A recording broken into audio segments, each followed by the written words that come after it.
Imagine a room that's essentially the den of a hardcore otaku. Yeah, we're talking explicit anime, video games, action figures. This room screams NEET culture. Mahiro rises from the chaotic sanctuary, feeling a little different. When she peeks into her phone, she screams, "Hold up!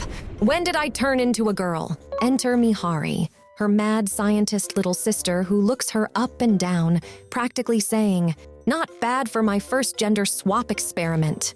Mahiro, obviously shocked, calls her out. But Mihari is brutally honest, saying, "You're an unemployed hermit addicted to adult content. You needed a change." But the cherry on top? Mahiro can revert back to her male self. She then tells Mahiro to embrace her girl life. Mahiro's reaction fires up some adult anime. Mihari then drops this bomb.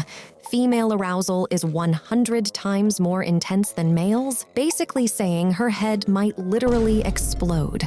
So, afternoon rolls around, she's fully engrossed in her game, and then reality hits. The soda bottle she considers using as a makeshift toilet ain't gonna cut it.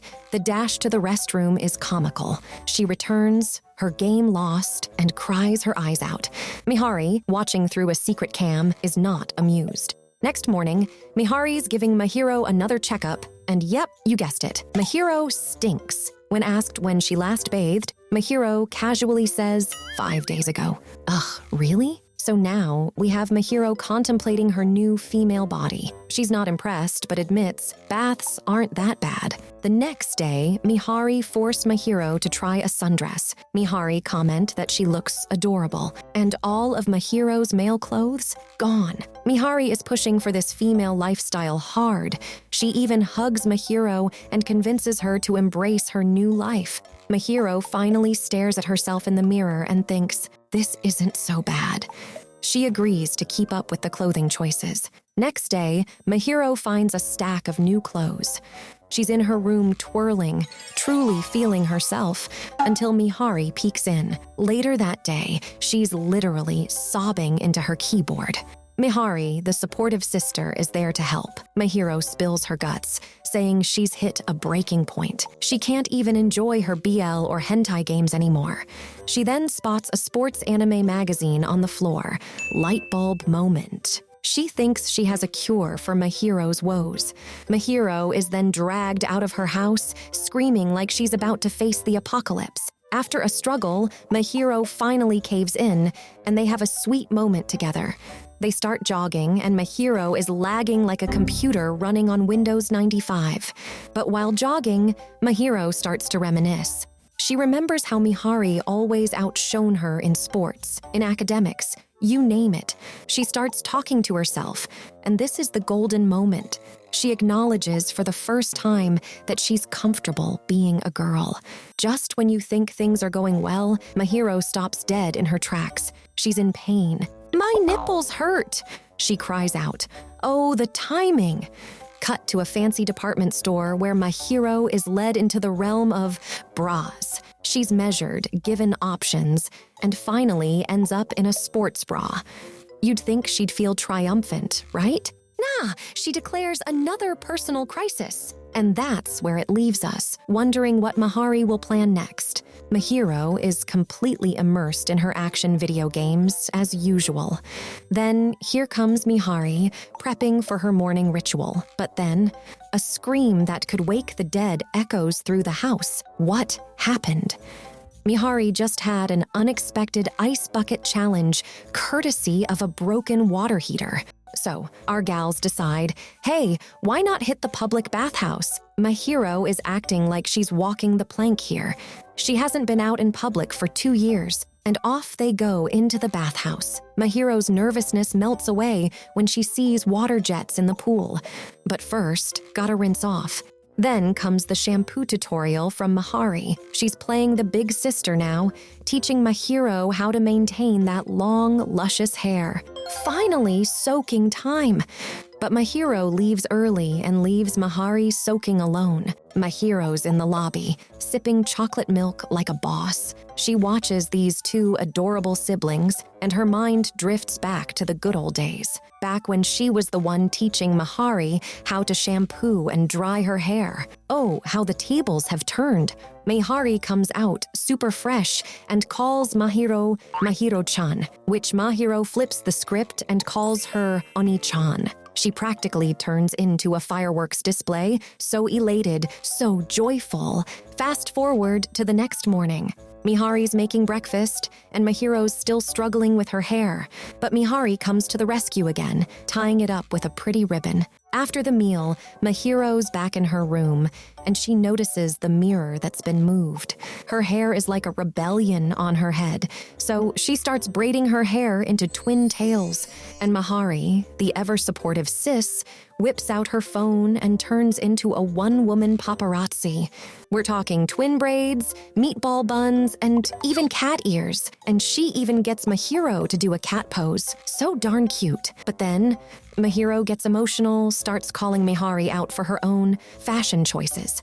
The sibling rivalry is real, guys. So Mahiro goes back to playing video games, because priorities. Mihari walks in, and she's got a fashion glow-up too. But Mahiro, she just goes back to gaming. Mihari's not having it, and smacks Mahiro with a pillow. All right, the tension kinda eases. She notices Mahiro's sitting like a typical girl would, so Mahiro's like, we need to get our masculinity back. And they try all sorts of things, from lifting each other to sumo wrestling, but guys, it's just comically bad. And then Mahiro starts feeling ill. The mood shifts and Mihari gets serious, doing a quick checkup. And then it hits. Mahiro discovers the, let's say, joy of the monthly female experience. She's literally screaming, thinking she's dying or something. But Mihari comes to the rescue with a heating pad and comforting words. Mahiro slowly crawls her way downstairs later, now feeling the joys of wearing a pad.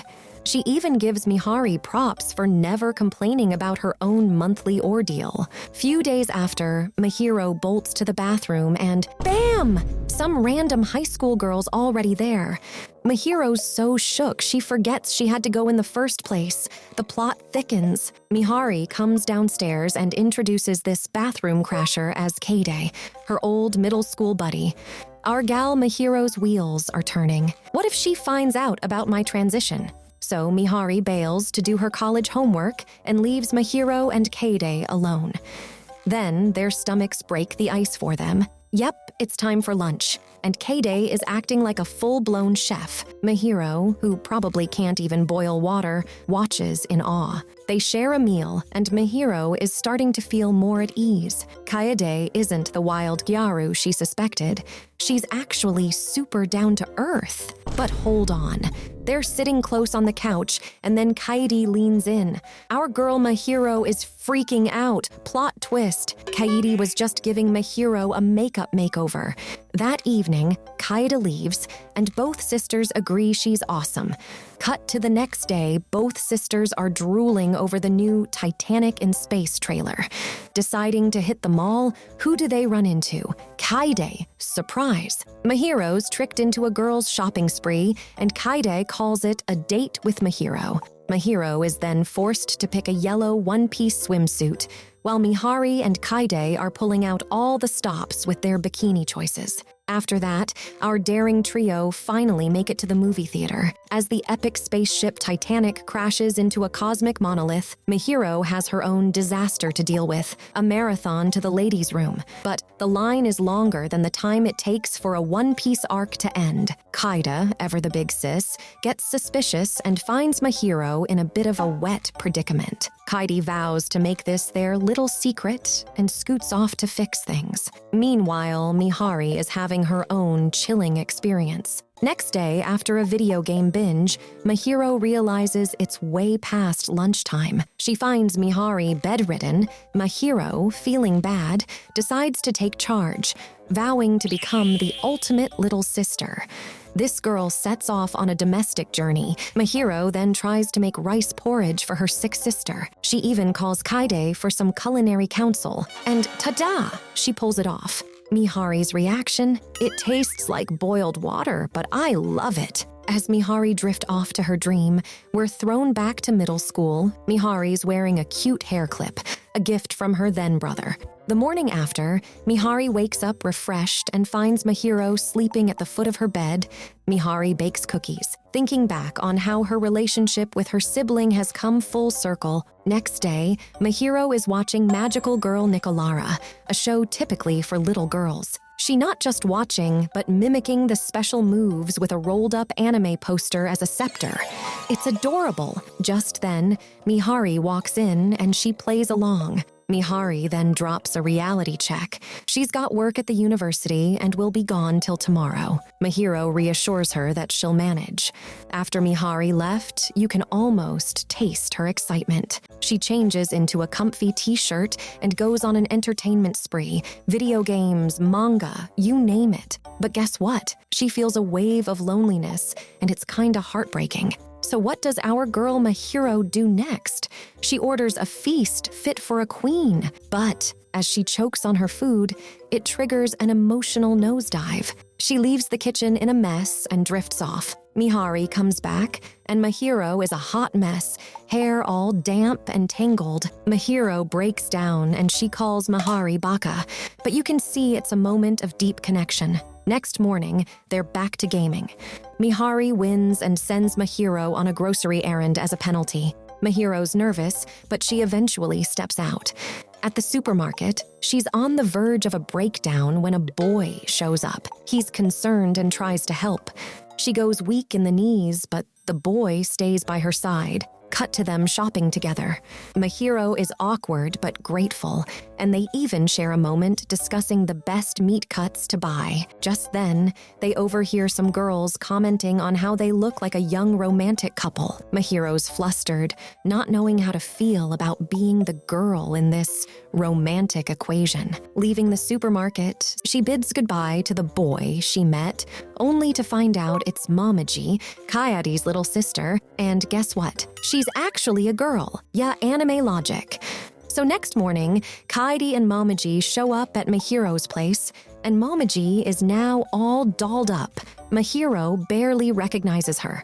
She remember her room is a mess and sprint to hide all her, mature stuff. Mahiro's room is now guest-friendly, and the two girls start discussing their taste in fashion. They also talk about skirts, and Mahiro's like, "You'd look adorable in one." Oh, the bonding moments are so cute. Then comes the tickle fight, but the joyride turns into a roller coaster when Mahiro crashes into her secret stash closet, and Momiji picks up an adult manga, and Mahiro is devastated. Surprisingly, Momiji shifts into boss mode, and they start packing all the no-no stuff. As they're lifting the boxes, chaos ensues again, leading to a very awkward position. Mihari bursts in like an FBI raid.